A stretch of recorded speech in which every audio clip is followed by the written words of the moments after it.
Hola, este vídeo viene a raíz del comentario que me hizo @JuanManuelRojas2463. Amigo, me estoy por comprar un C3 2006 HDI. ¿Es muy caro de arreglar? Y después de responderle, vi que no era suficiente, a la vista del tiempo, esfuerzo y dinero que estoy invirtiendo en él, y que a día de hoy, a mes de junio de 2024, el precio de los coches de segunda mano es excesivo, que no me da la gana de pagar más de 10.000 euros en un coche de más de 15 años. Por comparar, el Corsa B con 10 años de antigüedad me costó 2.000 euros. Desde mi punto de vista, no es época para comprar un coche de segunda mano con menos de 10 años de antigüedad. Si estás pensando comprar un C3-1 de entre 2002 a 2009, que creo es la primera versión, y específicamente los que van entre 2005 a 2006, que me parece es la época del primer restyling, y más específicamente con el motor DV4TD, el 8HZ, este vídeo puede darte una idea. Sobre precios no, porque dependerá del mercado. Para intentar explicarlo, este vídeo está estructurado de la siguiente manera. Haz pausa para verlo mejor. ¿Por qué comprar un C3 Diesel? Son duros. Aparentemente, tienen pinta de ser cascarones frágiles y que se van a desmontar con un mínimo golpe. Hay algo de verdad y mentira. A ver, hay mucho plástico, y este también se degrada y se agrieta, más aguantando calor, frío y demás inclemencias climáticas. Obviamente, si tiene un golpe la chapa y plástico, sufren. La electrónica es la típica de segunda o tercera generación, donde se incrementan los sensores, pero actualmente estos no son tan caros, y si tienes una versión básica, sin tantos airbags ni sensores raros, son sencillos de mantener. Consumo económico. El motor DV4TD, el mío, el 8HZ, es un motor duro, bien mantenido y mimado, no pierde potencia, y tendrás problemas con bloques o culata. Al menos el mío, con 260.000 kilómetros, a pesar de estar en un buen tiempo con el termostato cerrado, no ha sufrido calentones. El consumo es razonablemente bajo y con suficiente potencia y reacción para el día a día. Estoy contento y por ello me resisto a cambiarlo. Un tren de rodaje sólido y sin muchos problemas. A día de hoy, no he cambiado pastillas ni discos de freno, porque aún tienen vida, pero en un futuro tocará hacerlo. No todo es eterno en suspensión y transmisión, más con piezas que se mueven y soportan esfuerzos. A día de hoy solo he cambiado amortiguadores y algunos cilinbrocks para prevenir males futuros, pero no porque era necesario. Pero lo demás no tiene pinta de necesitar cambio. Bien mantenidos hay coche para rato. Como en todo coche, te durará siempre y cuando le hagas el mínimo mantenimiento de elementos que lo necesiten, como el aceite motor, los filtros, líquido refrigerante, líquido de frenos y otros elementos de desgaste. Esto tampoco es garantía que haya algún elemento que por defecto de fabricación o desgaste prematuro haya que cambiarse. Pero con lo mínimo y una atención constante a las cosas que creas que puedan ir mal, un coche puede durar mucho tiempo, y el C3 es buen ejemplo.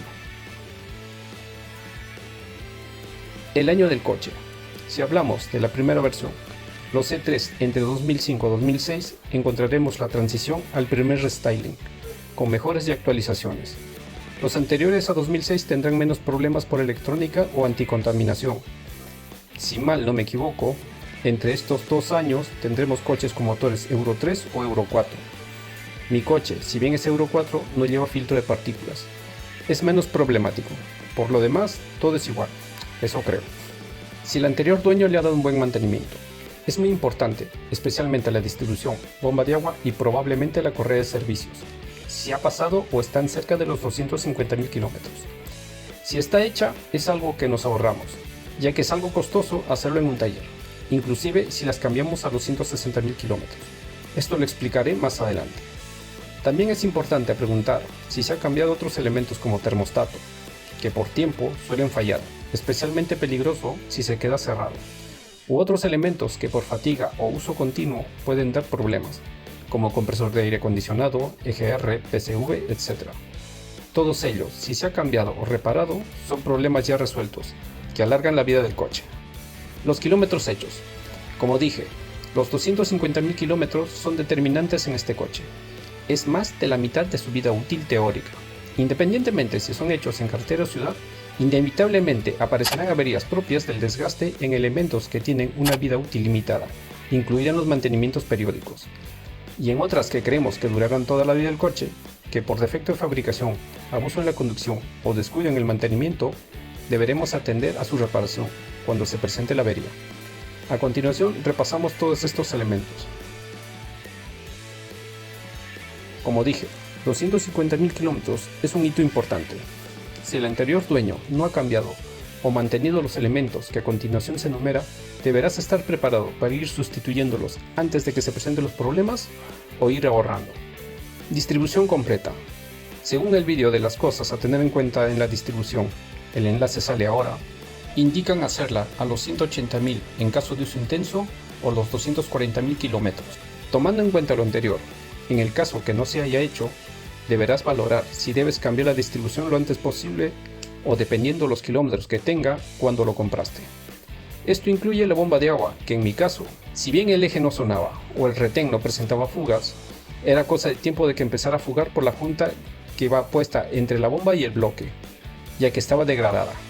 En este motor, la bomba siempre se hace con la distribución para evitar gastos adicionales. Termostato. Este problema se presentó a los 200.000 kilómetros y para mi mala suerte se quedó cerrado, provocando que el refrigerante no llegue al radiador, con el peligro de ocasionar calentones con consecuencias indeseadas en culatas y cualquier elemento que esté unido al bloque con junta tórica de por medio, como por ejemplo la bomba de vacío. Su sustitución no es difícil, pero es algo carillo, ya que es un elemento distinto comparado al termostato clásico. Precalentadores. En zonas frías o invierno tiene más importancia, pero se suele descuidar, no porque sean caras. El problema es el acceso limitado, los elementos a desmontar para llegar hasta ellos y lo delicado que es quitarlo, ya que están gripados. Y si nos excedemos con la fuerza, los partimos y dependiendo de dónde esté roto, hasta deberemos quitar la culata. Por ello prefieren no quitarlos, pero deberíamos cambiarlos. Próximo vídeo en el canal. PSV. En apariencia no da problemas, pero el exceso de aceite en el turbo y colector, sumado al hollín del escape pasado por la EGR, produce una capa de chapapote que obstruye el colector y perjudica la mezcla de combustible y aire. Todo esto ocasionado por una membrana de goma que se endurece o degrada al punto de hacerse un agujero en ella. Dependiendo del bolsillo, el problema se soluciona con un nuevo colector o una membrana. Para este último, llegar a ella pasa por despegar una tapa y volver a pegarla. Estos no pensaron hacerlo fácil el cambio, vamos. Creo que a los 200.000 kilómetros empieza a dar problemas. EGR. En los 8HZ, o al menos en el mío, la EGR es completamente eléctrica, con un solenoide que abre y cierra el paso. En teoría, al cambiarla o limpiarla, hay que reiniciarla con el software correspondiente, cosa que explicaré más adelante.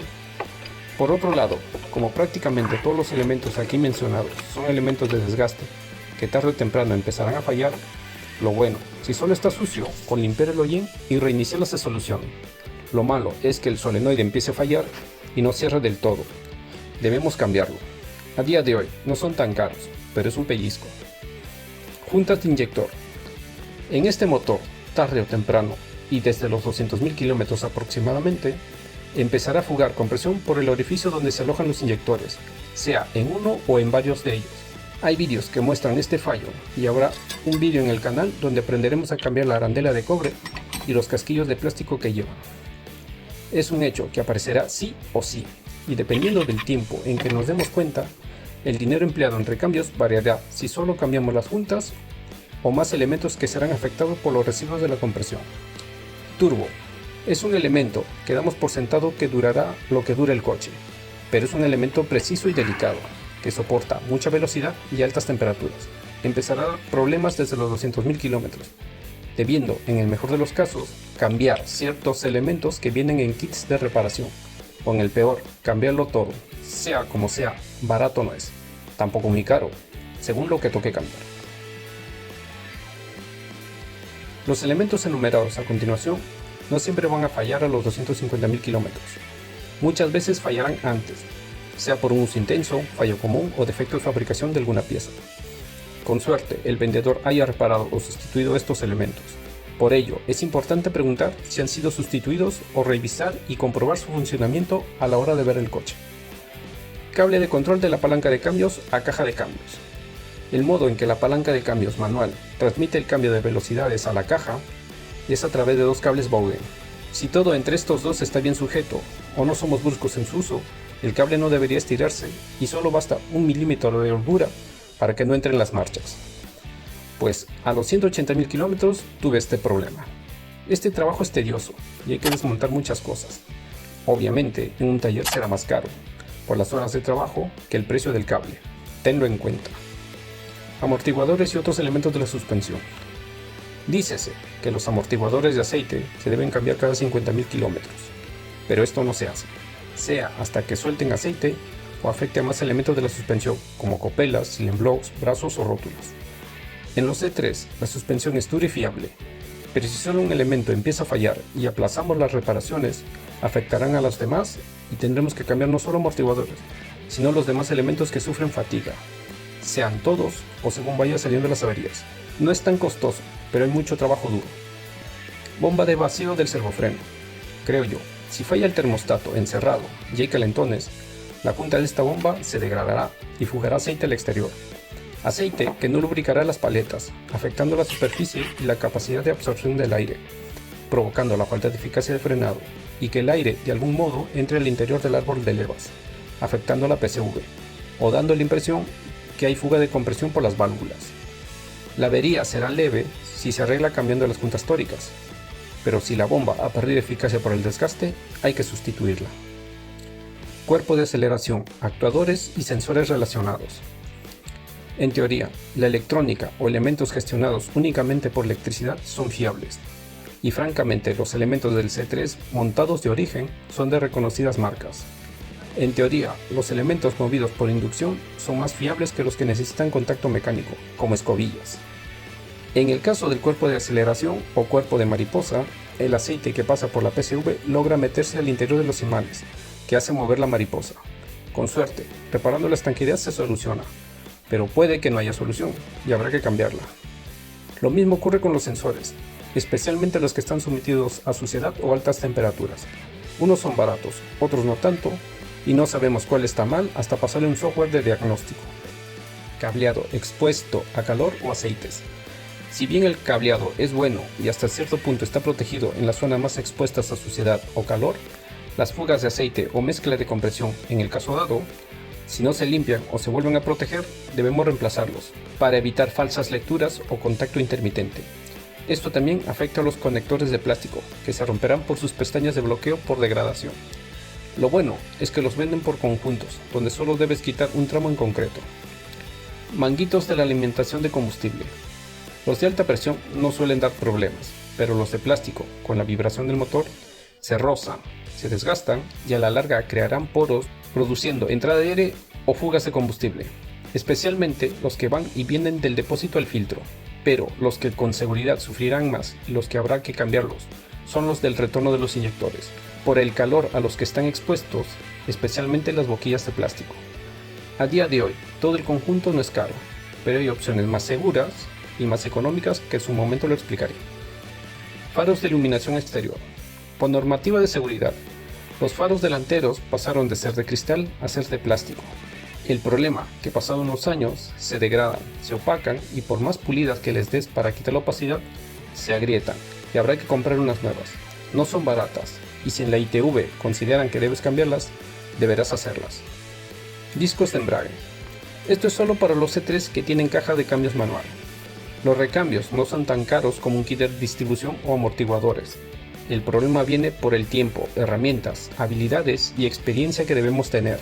Eso sí lo hacemos nosotros, pero prepárate a desembolsar dinero si lo llevas a un taller. En mi caso, no tengo ese problema. Creo que la tecnología ha hecho que los discos duren más, pero esto depende del estilo de conducción del anterior propietario, pero dudo que sea un problema común. Otra cosa es que haya fugas de aceite motor por el lado del embrague porque esté fallando el retén. Si esto ocurre, se aprovecha para cambiar ambas cosas, ya que debes quitar el embrague para llegar al retén. Hay más elementos, pero los mencionados son los más frecuentes. Si piensas comprar un coche, que en teoría vas a arreglarlo tú, motivo por el que ves este vídeo, en algún momento vamos a recurrir a un equipo de diagnosis.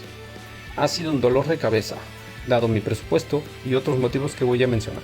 Decidirme o dar con el equipo de diagnóstico más adecuado y en base a mis últimas experiencias con el C3, veamos las opciones y en base a ello decidir qué es lo más conveniente para vosotros. Partiendo de la base que mi motor no tiene filtro de partículas, es más sencillo y no requiere usar mucho un ordenador para resetear o reiniciar funciones, cosa que veremos cuando suba los vídeos donde debamos usarlos. La conveniencia o no del Lexia DiagBox. El C3 pertenece al grupo PSA y el DiagBox es el equipo que usa para diagnosticar la ECU con muchas funciones. Un equipo original es muy caro, y ni hablar de licencias. Algo medianamente completo de China es caro y aún así no es fiable. Mi experiencia es que compré uno que ofrecía ser full chip con todas las funciones y al final no era así. Para instalarlo al ordenador te expones a que te infectes de virus. Si no tienes otro ordenador que solo uses para diagnóstico automotriz, es un problema. En resumen, no pude instalarlo y tampoco funcionó la interfaz. Si tienes varios coches PSA, puede que merezca la pena comprarlo. Pero yo, para solo el C3, me parece mucho gasto para algo que usaré pocas veces. Productos genéricos, originales o chinos. Si piensas hacerte de un equipo de diagnosis que abarque muchos vehículos, en teoría hay varias opciones interesantes, como tablets con funciones completas que puedes mirar, acceder y gestionar todo, a clavijas Bluetooth con aplicaciones que descargas al móvil, pudiendo hacer muchas cosas que no se limiten a ver y borrar fallos, sino a leer parámetros y probar actuadores, como encender luces, probar funcionamiento de sensores, indicadores, etc. El problema es que para el C3 no están todas las funciones que se necesita, y los servicios técnicos aún no actualizan estas. Para resumir, tuve uno que no resolvió los problemas de reinicio, y debía pagar 50 € anuales para seguir teniendo las funciones completas. En otro, que supuestamente era original, era una copia china descarada, y si bien tenía más acceso, las funciones de reinicio no las tenía, por el simple hecho de que el software original a 2024 no había desbloqueado las funciones de reinicio o codificación.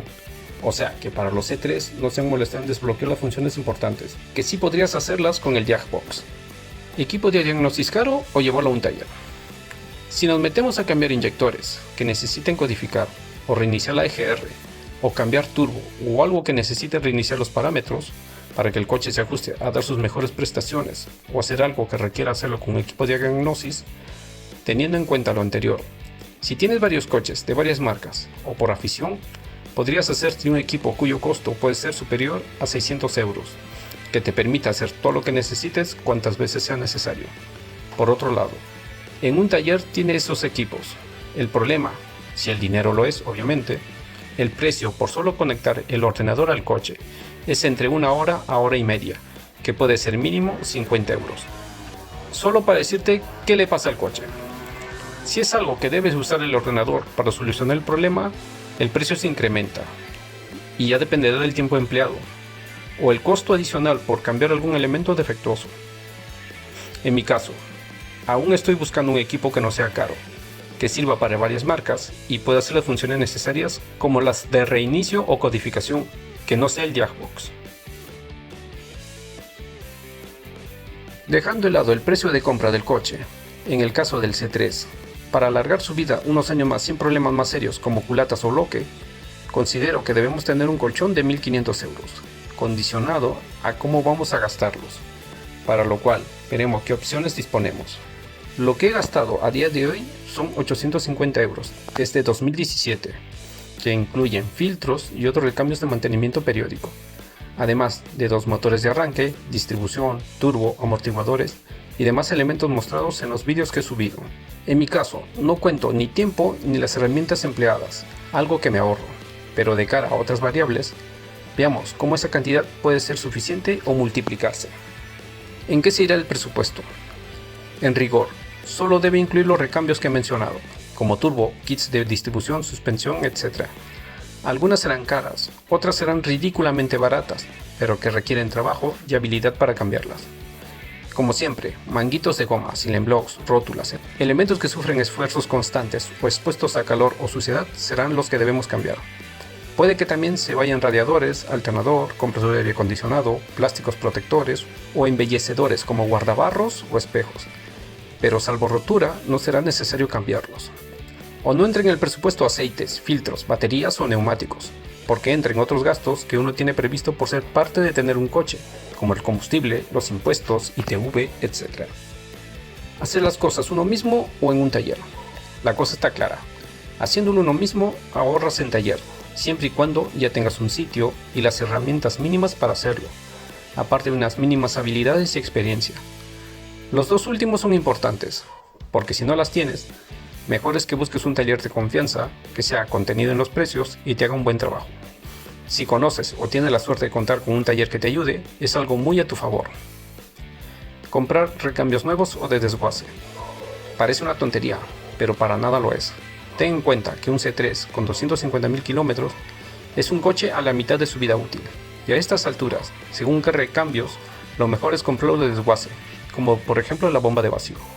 Ellos revisan las piezas y hay un mínimo de garantía, que no tenga mucho desgaste y que te dure esos 150 o 200.000 kilómetros que pretendemos, por la mitad o 3 veces más barato que uno nuevo. Claro que un recambio nuevo durará más, pero si el problema es el precio, ya sabes. Comprar recambios originales u otros más económicos. En Europa, tenemos la garantía que las piezas de recambio deben cumplir unas exigencias mínimas para poder venderse. De ahí la diferencia de precio con las marcas que usa PSA para montar los coches de origen. Con esto no quiero decir que compres más barato sí o sí, eso lo decides tú.